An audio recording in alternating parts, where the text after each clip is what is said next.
January 5th, 1892.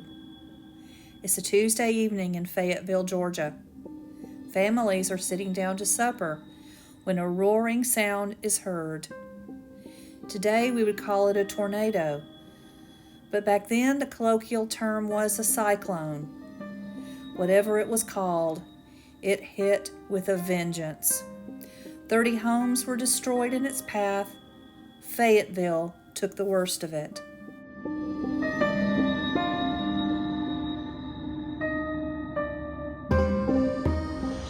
Today we're very fortunate to have Deborah Riddle, Vice President of the Fayette County Historical Society, with us to tell another true story of Fayette County's history.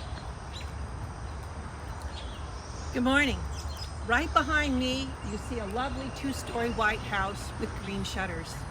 But let me tell you a story of destruction. It's early on the morning of January 5th, and it's very cold. And Dr. Davis puts on his big overcoat, and he gets in his buggy and he comes to Fayetteville because Mrs. Travis, who lived in this home, is about ready to deliver a baby. So he comes to the home, goes in, takes his great coat off and hangs it on the hall tree, goes into the room where Mrs. Travis and her mother are and waiting the birth of the baby. Eventually, the baby girl is born, but the weather has changed a bit and it's gotten a little warmer. So when Dr. Davis leaves to go on his other rounds throughout the county, he forgets his greatcoat on their hall tree. And he leaves Mama, the baby, and the grandma very happy in the house. But there's more to the story. Now we're going to go to the other place. Right here where I'm standing is the location of once the Blaylock Mule Barn. On that afternoon of January 5th, 1892, when the winds came through, the Blaylock Mule Barn was devastated. But the fun thing is all 13 of the mules that were housed there made it out unscathed. There wasn't anything untoward that happened to them. They just had a really bad memory, I am assuming. But this is where the Blaylock Mule Barn stood back in 1892. Behind me is the actual location for the Fayette Academy. This learning institution was brought to Fayetteville by the elders.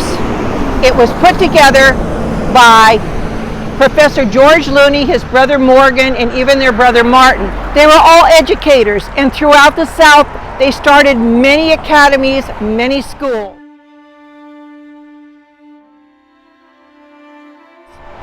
On this site where the original 1857 Fayette Academy stood is now a brick building that was a school and eventually our city hall. But this is the site where that school first stood. And one of its students was a young woman by the name of Annie Fitzgerald. Her claim to fame is she's the grandmother of Margaret Mitchell, who wrote the book Gone with the Wind.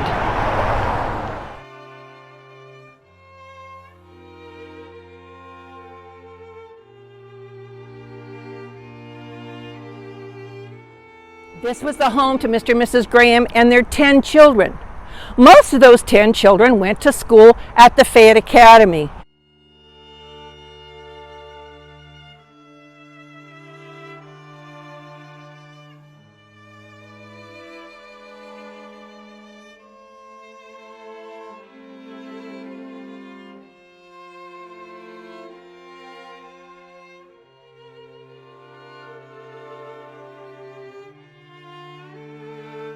And after school, when they come home, they had chores to do.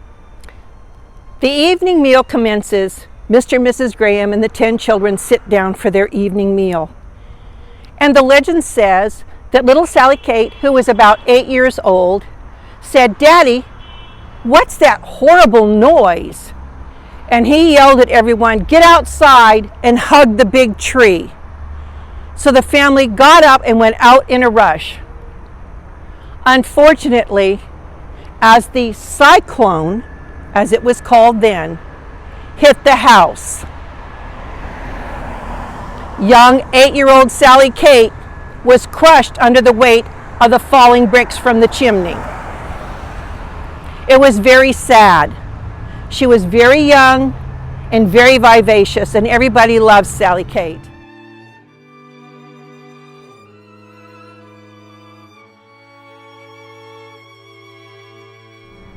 It took apart the Graham house, so what you see in front of you was the rebuild that they did after the cyclone damage. Over at the Travis house, unfortunately,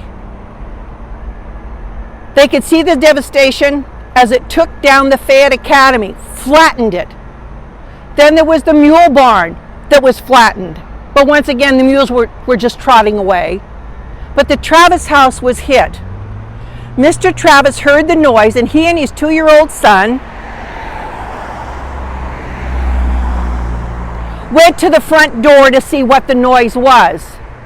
The 2-year-old son was caught by the wind and was bounced. But Mr. Travis was caught by a gust, and he landed about 200 yards away from the home, and the impact of that fall took his life. The home had started to collapse, and in the bedroom was Mrs. Travis, that new baby girl, and Mrs. Travis's mother. The neighbors immediately knew that they had to help because they could hear the cries. They went and piece by piece, they started to dismantle the debris to find the young mother, her baby, and her mom huddled together on the bed where she had given birth. The cyclone took down a number of other homes, and it took down the business of M. Magoo. It was something that really devastated the town of Fayetteville. In fact, one of the dresses of Miss Lillian here was found about 2 miles away. But another story is, when Dr. Davis left the Travis house, he left his greatcoat on the hall tree.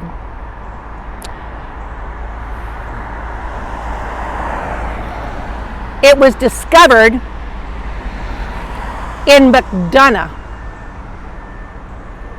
It had wound up laying in a tree, but he had a letter in one of the pockets of the coats that was addressed to him, so they knew where to return his greatcoat. Now, Mrs. Travis was extremely distraught over the death of her husband, and they were related to the Graham family. So when it came time to name that new baby girl, she named that baby girl Willie Kate. Willie in honor of her husband, and Kate in honor of Sally Kate, the little girl who lost her life. So even though it's a story of tragedy, it's a story of Fayetteville. They rebuilt. The houses came back up. The family started their lives again.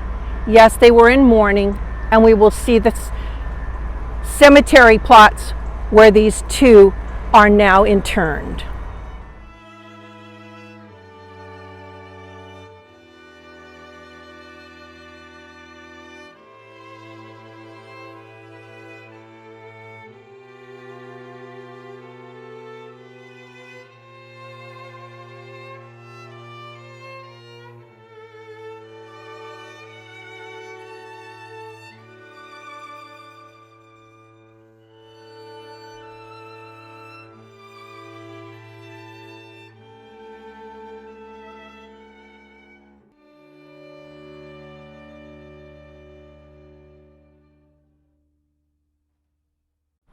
I'm standing at the site of little Sally Kate Graham's burial.